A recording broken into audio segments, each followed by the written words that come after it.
Hello everyone, मैं हूं जयेश राजगौर और स्वागत है आप सभी का इस नए इंटरेस्टिंग यूट्यूब वीडियो में।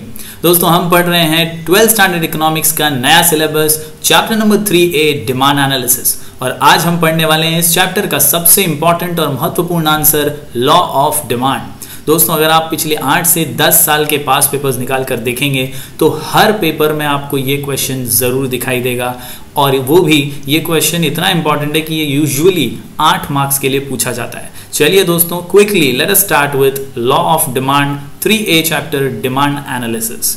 दोस्तों, सबसे पहले एक quick recap, what exactly demand is. Demand is desire plus willingness plus ability to pay. जी हाँ दोस्तों, एक आम भाषा में डिमांड को इच्छा या डिजायर कहा जा सकता है, लेकिन इकोनॉमिक्स की भाषा में सिर्फ डिजायर डिमांड नहीं होता, और इसीलिए desire plus willingness plus ability to pay is called as demand.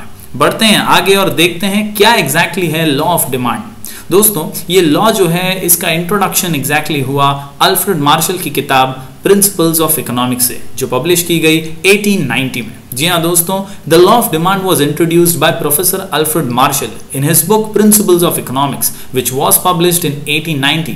The law explains the functional relationship between price and quantity demanded. यानी इस पूरे लॉ का जो मूल स्वभाव है वो हमें प्राइस और डिमांड का एक रिलेशनशिप समझाता है। ऑलरेडी हमने individual demand, market demand schedule के अंदर प्राइस और डिमांड का इनवर्स रिलेशनशिप देखा है। बस उसी में एक कड़ी है लॉ ऑफ डिमांड, जो हमें फिर एक बार ये एक्सप्लेन करती है कि कैसे प्राइस जब ऊपर जाता है तो डिमांड नीचे, और प्राइस जब नीचे जाता है तो डिमांड ऊपर। यानी whenever price rises demand falls, and whenever price falls demand rises. चलिए देखते हैं statement of the law of demand.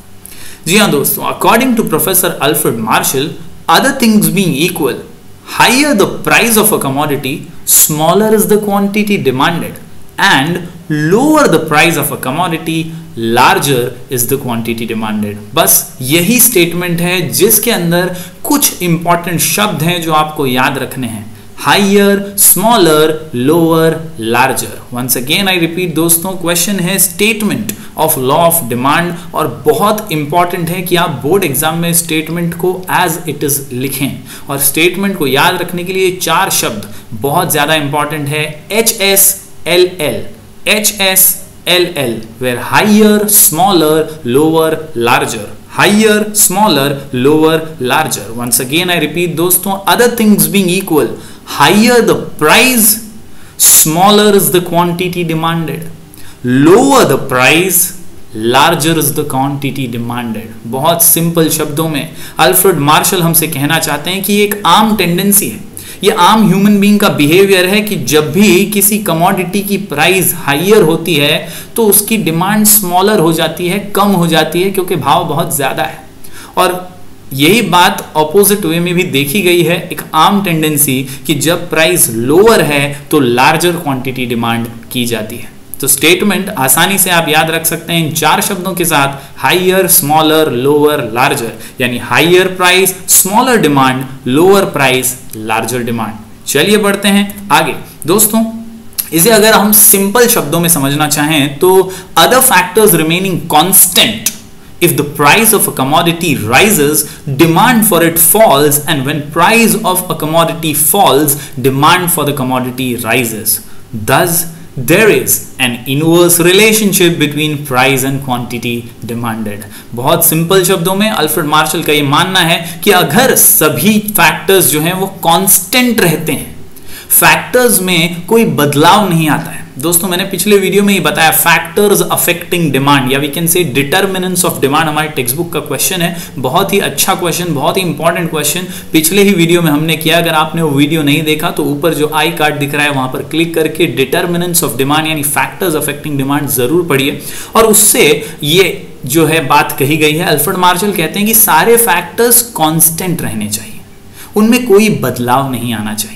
अगर उनमें बदलाव आता है तो जाहिर सी बात है डिमांड में बदलाव आ जाएगा, और वही इसका बहुत बड़ा अजम्पशन है। जी हाँ दोस्तों, सिंबॉलिकली अगर देखें तो सिंबॉलिकली ये कहा जाता है कि dx is equal to f of px, यानी demand is the function of price. बहुत simple, symbolically the functional relationship between demand and price is expressed as dx is equal to function of px। यानी यहाँ पर d यानी demand है, x यानी commodity है, f यानी function and px is price of a commodity. तो ये समझने वाली बात है जो भी हमने हमारे स्टेटमेंट में भी देखा कि जैसे प्राइस रिएक्ट करता है वैसे ही उसका जो रिएक्शन है डिमांड पर पड़ता है। यानी demand is just a function of price. अगर प्राइस ऊपर जाएगा तो डिमांड नीचे, और प्राइस नीचे जाएगा तो डिमांड ऊपर जाएगा। कुछ अजम्पशंस हैं लॉ ऑफ डिमांड में, ये कुछ 7 पॉइंट्स हैं अजम्पशंस में दोस्तों, और इसे याद रखना काफ़ी आसान है। मैंने कोई स्पेसिफिक शॉर्ट कोड इसके लिए नहीं दिया है, लेकिन अगर आप गौर से इन पॉइंट्स को देखें तो आप आसानी से समझ जाएंगे कि ये वही फैक्टर्स हैं, वही डिटर्मिनेंट्स हैं जो हमने पिछले वीडियो में देखे हैं।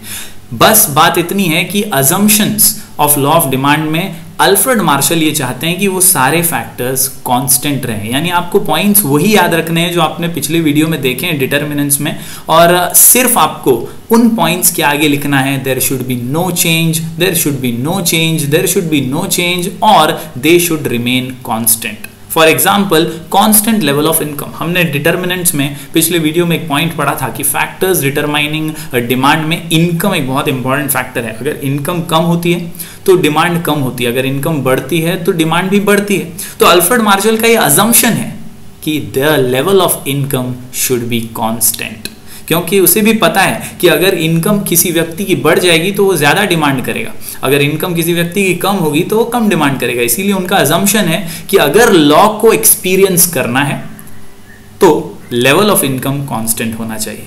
बढ़ते हैं दूसरे पॉइंट पे, no change in size of population. जी हाँ दोस्तों, मैंने ये भी बात आपको पिछले वीडियो में बताई थी कि पॉपुलेशन अगर बढ़ेगा तो आबादी बढ़ने से डिमांड भी बढ़ेगी, अगर पॉपुलेशन कम होगा तो डिमांड डेफिनेटली कम होगी। और इसीलिए अल्फ्रेड मार्शल का भी ये अजम्पशन है कि there should be no change in size of population. Similarly prices of substitute goods हो, प्राइसेस ऑफ कॉम्प्लीमेंट्री गुड्स हो, या हमारे एक्सपेक्टेशन हो फ्यूचर प्राइसेस से, ये सभी चीजें कांस्टेंट होनी चाहिए। इनमें बदलाव आया तो डिमांड में बदलाव आ जाएगा। और जो लॉ हमें अल्फ्रेड मार्शल ने बताया है हायर स्मॉलर लोअर लार्जर का, वो एक्सपीरियंस नहीं किया जा सकता। Lastly, no change in taste habits and fashion, there should also be no change in taxation policy.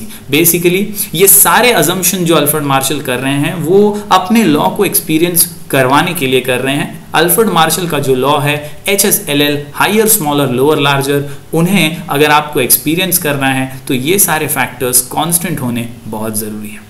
Hopefully दोस्तों ये वीडियो आपको समझ में आया होगा। In the next lecture we will study exceptions of law of demand. तब तक के लिए बने रहिए हमारे चैनल पर। Do like, share and subscribe.